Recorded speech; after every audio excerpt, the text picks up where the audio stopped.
ठरलं. तर या मालिकेच्या आजच्या भागामध्ये अर्जुन आता सगळ्यांच्या समोर प्रियाच्या प्रत्येक कारस्थानाचा उलगडा करत असतो. आणि त्यात म्हणजे आता ज्या वंदना जाधव आहे तर त्यांना सगळ्यांच्या समोर आणलं जातं. अर्जुन आता म्हणतो की वंदना ताई आत या. क्षणी मात्र वंदन ताई आत येतात आणि सनकनी प्रियाच्या कानामागे देतात. तेव्हा आता सगळेजण हे पाहत असतात. त्यांना मात्र आता हे सगळे काही दृश्य बघून खूप मोठा धक्का बसतो. तेव्हा आता प्रिया तर खूपच रागवते आणि मुद्दाम सगळ्यांच्या समोर आपण निर्दोष आहे असं दाखवण्यासाठी मुद्दाम म्हणते, याला काय अर्थ आहे? मग रस्त्यावरची कोणतीही बाई येते आणि माझ्या कानामागे देते, याला काय अर्थ आहे? कोण ही बाई? आता ही वंदना जाधव आहे. ती आता प्रियाला उत्तर देते, मी सोहम जाधवची आई आहे. तोच सोहम जाधव आहे की ज्याला तू आयुष्यभरासाठी पांगळ केलं होतं. त्या वयामध्ये मात्र मुलं ही शाळेत जाऊन अभ्यास करतात, तर त्या वयामध्ये तू माझ्या मुलाच्या भविष्याचा राख रांगोळी केलीस. आता हे सर्व ऐकल्यानंतर सर्वांना फार मोठा धक्का बसतो.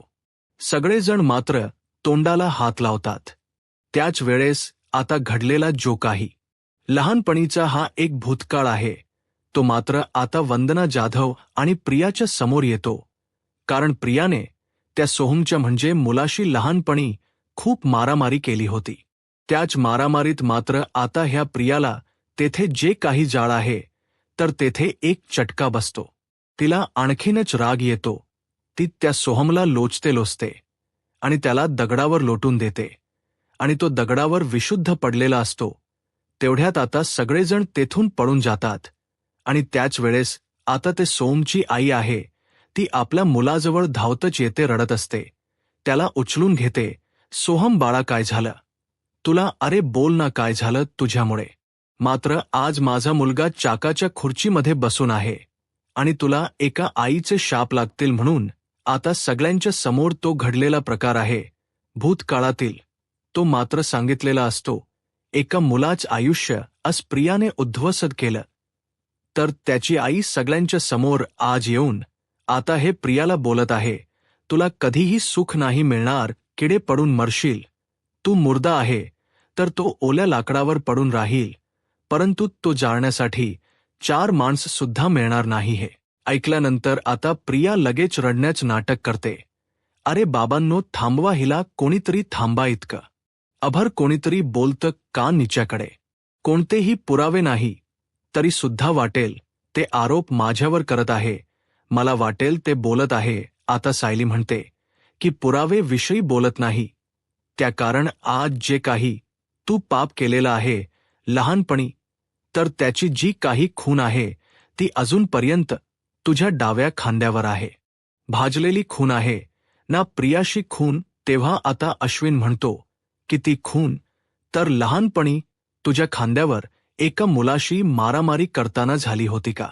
तू तर माझ्याशी खोट बोलली. तू तर मला म्हणाली होती की लहानपणी आश्रमात असताना चटका बसला होता.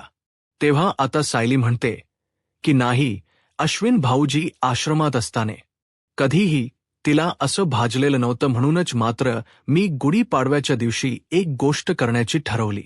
आता सायलीने गुढीपाडव्याच्या दिवशी काय केलं होतं हा सीन आपल्या समोर क्रिएट केला गेलेला आहे. कारण तिने आईंना एक अशी काठाची जरीच्या काठाची साडी मागितलेली असते, पण ती साडी मात्र आज तुम्ही प्रियाला नेसायला द्या. आता आईंनी मात्र सायलीच ऐकले आणि प्रियाला मात्र आता ती निळ्या काठाची जरीची साडी नेसायला दिली. हे बघ अगं, माझ्याकडे आता ब्लाऊज शिवण्यासाठी वेळ नव्हता आणि असा कलरचा ब्लाऊज सुद्धा माझ्याकडे नाही. मग प्रिया अशा कलरचा मात्र एखादा ब्लाऊज तुझ्याकडे असेल. त्यानंतर साहिली आता पुढे सांगते की वंदना जाधव यांच्याकडून मला इतकं कळलं होतं की बबली जाधव यांच्या खांद्यावर मात्र ती डाव्या खांद्यावर भाजलेली खून आहे.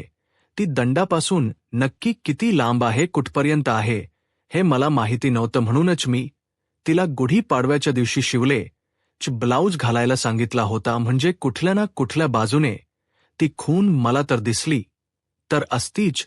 जसे ठरवले मी तसेच झाले त्या दिवशी सुद्धा. आणि आता मात्र जेव्हा सायलीने तिला केस पुढे घ्यायला सांगितलेलं असतं तो ब्लाऊज घालून व्यवस्थित तिला तयार करून देत असते आणि तेवढ्यात आता तिला ती खून दिसते. सायलीने आता हे सगळं घडलेला प्रकार सगळ्यांच्या समोर सांगितलेला आहे. तेव्हा आता त्याच दिवशी मला हे समजलं, कारण आपल्या घरामध्ये तन्वी किल्लेदार बनून म्हणजे आलेली ही प्रिया नावाची मुलगी खरतर मात्र सदाशिव लोखंडे आणि मैला लोखंडे जन्माला आलेली ही 5वी मुलगी बबली लोखंडे ही प्रिया आहे. तेव्हा आता हे ऐकल्यानंतर सगळ्यांना फार मोठा धक्का बसतो. सगळ्यांना सगळे इतके शॉक होतात, कारण आपल्याला तन्वी म्हणून हिने इतक्या दिवस फसवलं याचा आता सगळ्यांना फार मोठा धक्का बसलेला असतो. म्हणजे ही आता आपली तन्वी नाही हे सगळ्यांच्या समोर सिद्ध झालेलं असत. कविराज काकाला तर इतका धक्का बसतो, इतका राग सुद्धा येतो. सनकनी मात्र आता ह्या वंदना जाधवने आणखीन एक प्रियाच्या कानामागे दिलेली असते. ती प्रियाला म्हणते की आता कळाली असेल बबली लोखंडे मी कोण आहे ते, असे बोलून आता लगेच वंदना निघून जाते. तेव्हा आता प्रिया नाही करत असते. प्रताप आणि हे रविराज काका आणि प्रतिमा आत्या यांना तर फार मोठा एक धक्का बसतो. अन्नपूर्णा आजीच्या पायाखालची जमीन सरकते. तरी सुद्धा प्रिया आता खोट बोलण्याचा प्रयत्न करते आणि सगळ्यांच्या समोर म्हणते की हे सर्व खोट आहे. शांतपणे यांचं काय ऐकून घेत होते, कारण मला बघायचं होतं की नक्की माझ्याविषयी हे काय रचतात. यांनी तर काय केलं आता, हे तर माझ्या आयडेंटिटीवर घावा घालायला निघाले. सगळं खोट आहे. अर्जुन, सायली, मी तुम्हाला जे काही सांगते ना तर नीट कान खोडून ऐका. प्रतिमा किल्लेदार आणि रविराज किल्लेदार यांची मुलगी आहे. डॉक्टर अश्विन सुदारची बायको आहे. मी आताही इथे जी बाई बसलेली आहे तिच्या पोटी मी जन्माला आलेली आहे. असं खोट बोलते प्रतिमा. त्याला खूप राग येत असतो आणि सगळ्यांना समजते की प्रिया खरंच किती खोट बोलते आणि परत म्हणते की आई सदा लोखंडे आणि हा मैनावती लोखंडे यांच्याशी माझं कोणतंही नात नाही. मी फक्त त्यांना कर्ज देत होते की त्यांच्याशी माझा कोणताही संबंध नाही. त्यावरती आता सायली तिला उत्तर देते की हे बघ, या सगळ्यातून फक्त एकच गोष्ट खरी आहे. प्रिया, दुर्दैवाने तू मात्र अश्विनची बायको आहे, पण तुझ्या रविराज काकांशी आणि प्रतिमा आत्याशी कोणताही संबंध नाही. तेव्हा आता प्रिया खूपच चिडते आणि सायलीला म्हणते की मी तुझा जीव घेईल.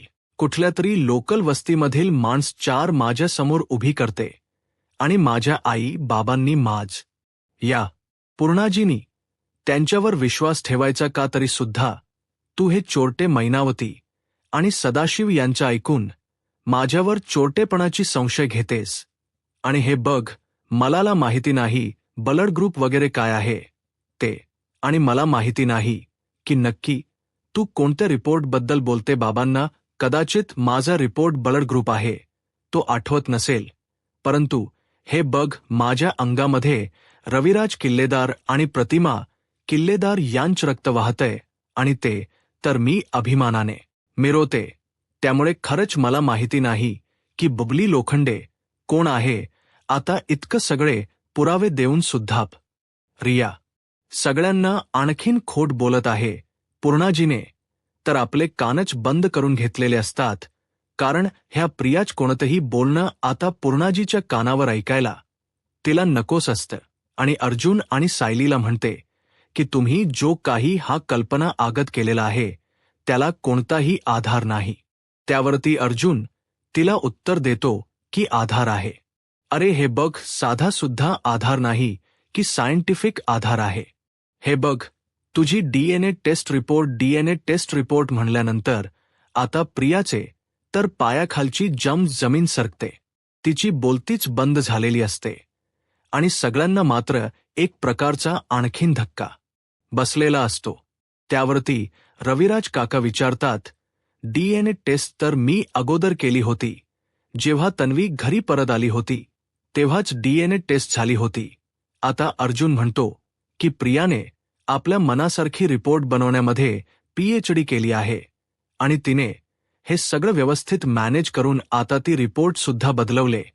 हे बघ, अग सिनियर, तुला आठवत का जेव्हा प्रतिमातेची खोटी डेड बॉडी आपल्याला मिळाली होती, तिच्या सोबत सुद्धा प्रियाचा DNA मॅच झालेला होता. अशी जादू आहे तर ती फक्त प्रियाच करू शकते. पण यावेळेस मात्र आम्ही तिला ना DNA रब बदलून देणार होतो आणि DNA चे सॅम्पल सुद्धा DNA चे सॅम्पल भरून आम्हाला प्रतिमा आणि मैनावती आणि प्रियाचा केस हवा होता.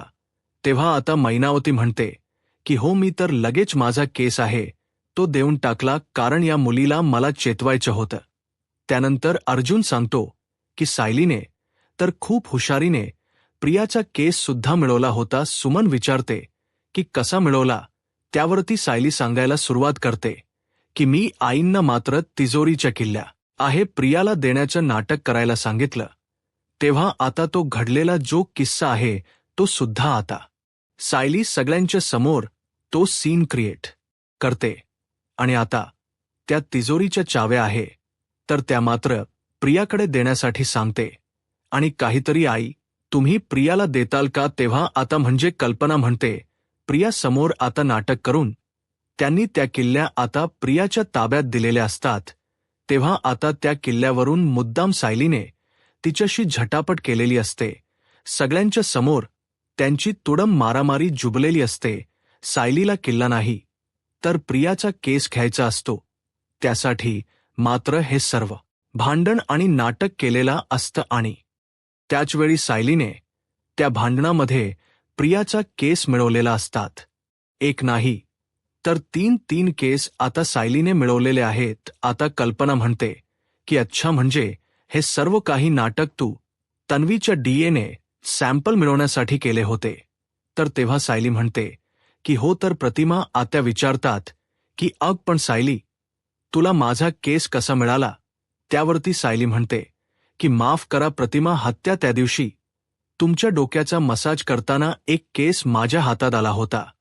तुमच्या नकळत तो माझ्याकडे मी ठेवून घेतलेला होता. तेव्हा आता प्रतिमा आत्याला सुद्धा तो घडलेला प्रकार आठवतो आणि सायलीला सुद्धा सायलीने यावेळेस प्रतिमाचा सुद्धा केस अशा प्रकारे मिळवलेला असतो. तेव्हा आता प्रियाची तर बोलती बंद सायलीने केलेली आहे. त्यानंतर पुढे अर्जुन म्हणतो की आता ते सॅम्पल देण्यासाठी आम्ही मात्र एक ट्रॅप रचलेला होता, कारण प्रियाची चोरून ऐकण्याची सवय आम्हाला अगोदरपासून माहिती होती. त्याचाच फायदा मात्र आता ह्या प्रियाने घेतला होता. तिला मुद्दाम आम्ही कळून दिलं की आम्ही तिचे DNA टेस्ट करतोय म्हणून प्रिया मात्र आमच्या सापळेमध्ये अलगत येऊन असे अडकली. कारण जेव्हा आम्ही ते रिपोर्ट दिले होते चेक करण्यासाठी तेव्हा ती डॉक्टरांच्यात या माणसाला जाऊन भेटली. शेवटी रिपोर्ट मात्र अगदी तिच्या मनासारखा येईल, म्हणजे खोटा रिपोर्ट येईल अशी याची तिला पूर्ण तयारी केलेली होती.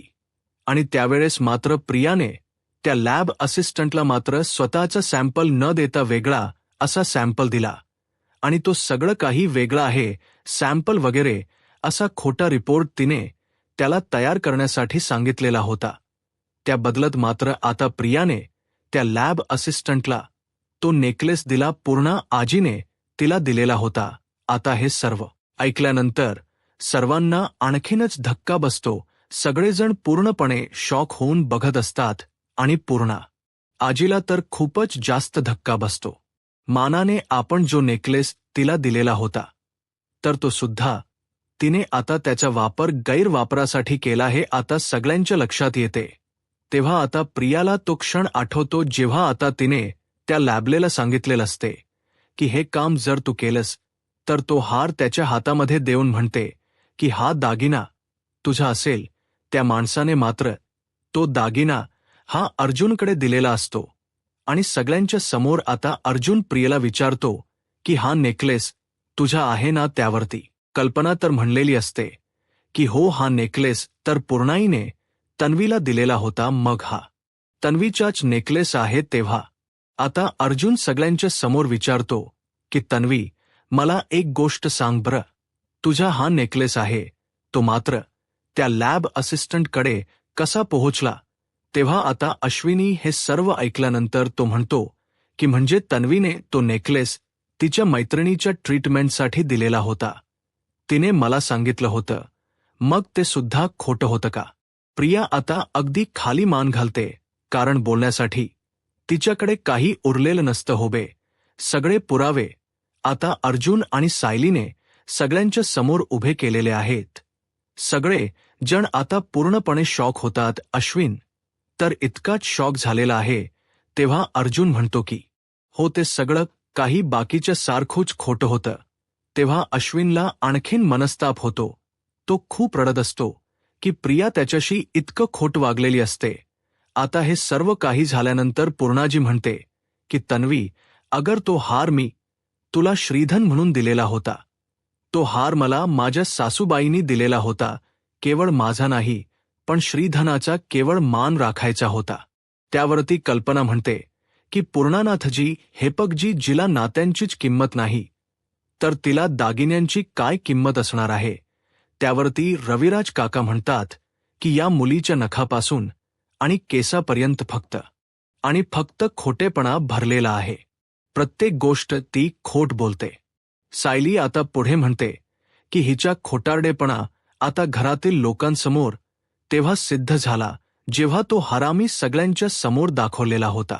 ती मात्र DNA आता जे काही रिपोर्ट आहे ते बदलू शकणार नाही, हे तिच्या लक्षात तेव्हाच आलं होतं. आणि म्हणूनच मात्र तिने अतिशय क्रूरपणे हा निर्णय घेतलेला होता. तेव्हा लगेच आताही अस्मिता आणि कल्पना त्या विचारतात की कुठला निर्णय घेतलेला होता. त्यावरती अर्जुन सांगतो, प्रियाने आमचा जीव घेण्याचा प्रयत्न केलेला होता. ॲक्सिडेंट दुसरा तिसरा कोणी नाही, तर ह्या प्रियाने घडून आणला होता. अर्जुन आता मोठ्या आवाजात सगळ्यांच्या समोरही सांगतो. तेव्हा आता सगळ्यांना आणखीन प्रकारचा एक मोठा धक्का बसतो. सगळेजण इतके शॉक झालेले आहेत, तर कल्पनेच्या डोळ्यामध्ये पाणी येत ती कानाला हात लावते आणि म्हणते की नाही, आता मात्र बास, मला यापुढे ऐकवतच नाही. त्यावरती सायली आता प्रियाला म्हणते की तुला मात्र तुझ्या गुन्ह्याचे पुरावे नकोय, पण यावेळेस फक्त आमच्याकडे पुरावे तर नाहीत, त्याचे साक्षीदार सुद्धा आहेत. साक्षीदार म्हणल्यानंतर आता प्रियाच्या आणखीनच पायाखालची जमीन सरकते.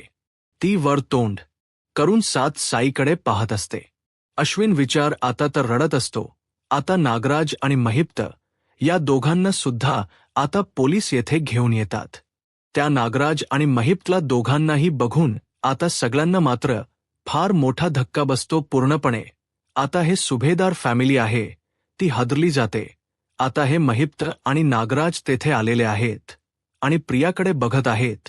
तेव्हा आता प्रताप म्हणतो की हे दोघे आणि ह्या दोघांना अर्जुन, तू इथे का बोलावलंस?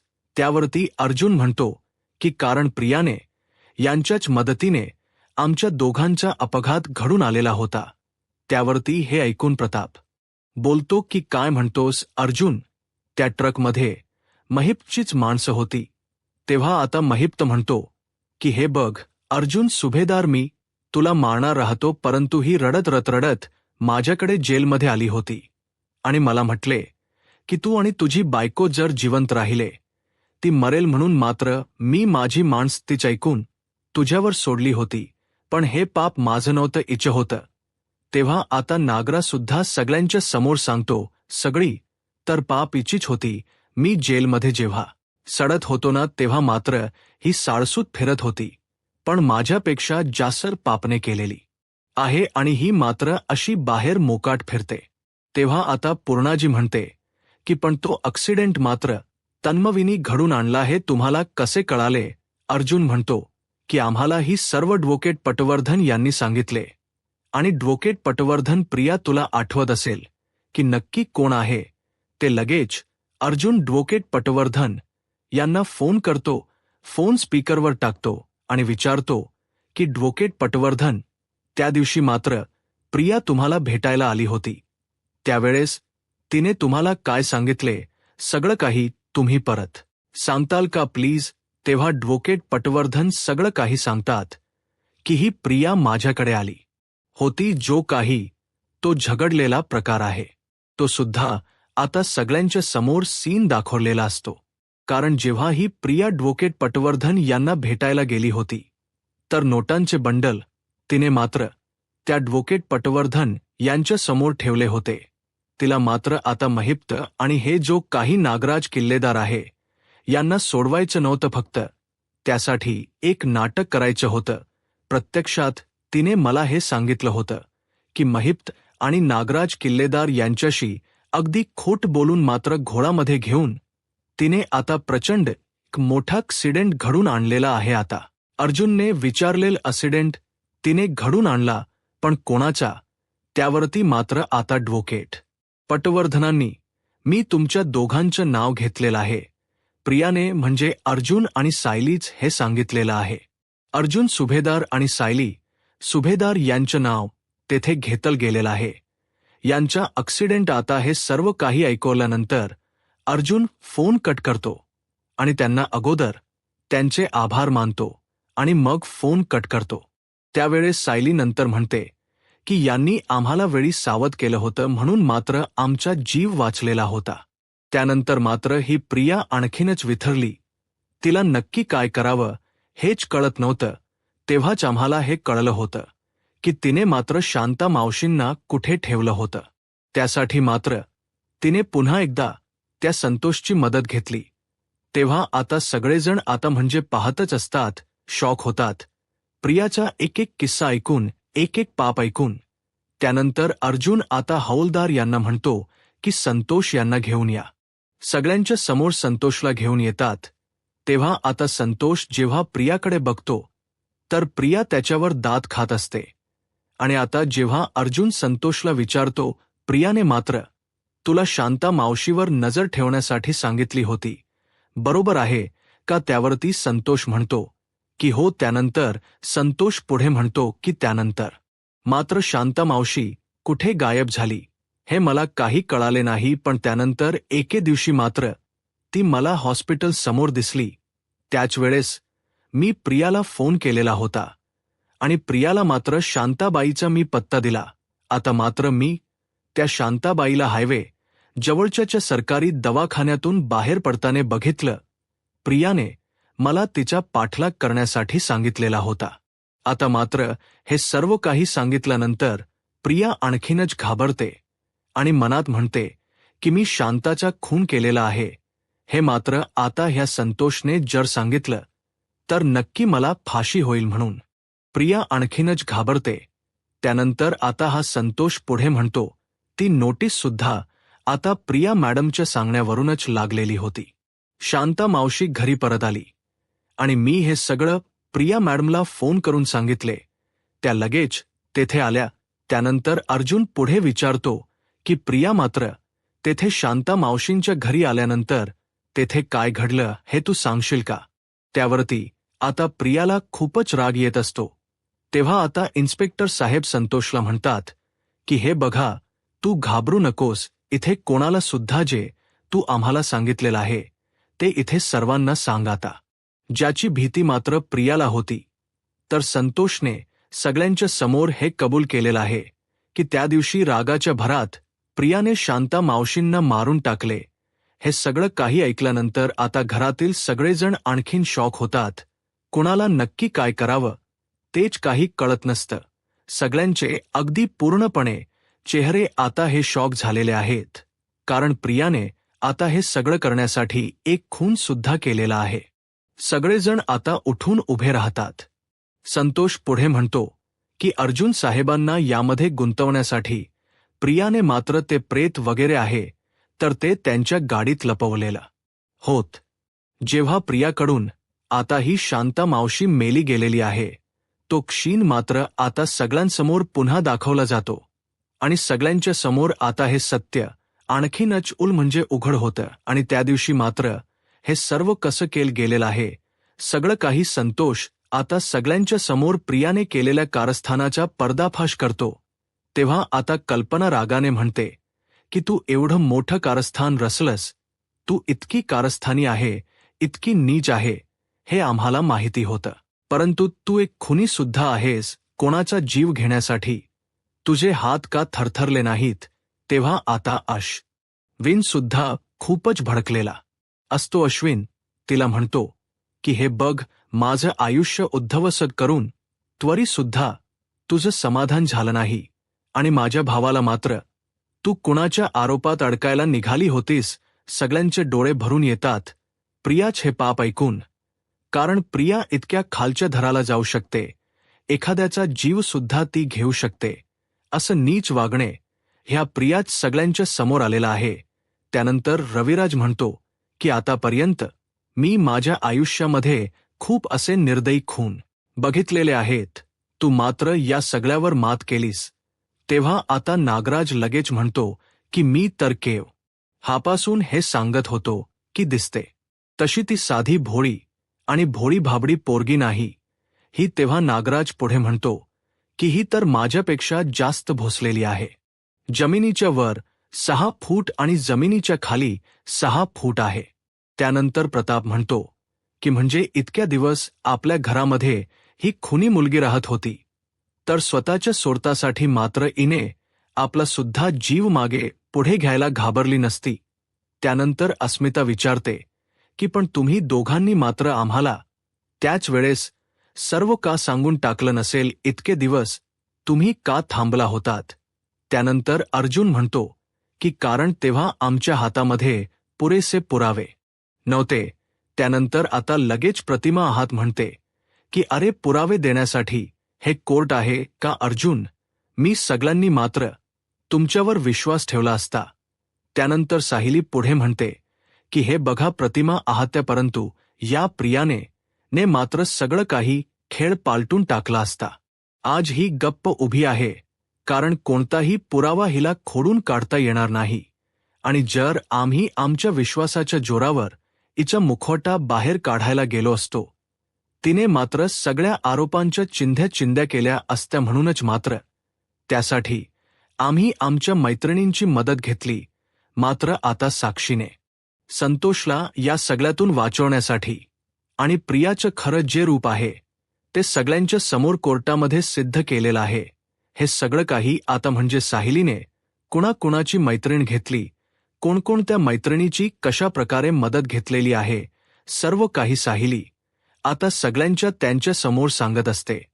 तिने मात्र काव्या तोहेरीवामधील माधील, ईश्वरी, रमा, मंजुरी, नंदिनी ह्या सगळ्यांची मदत घेतलेली असते.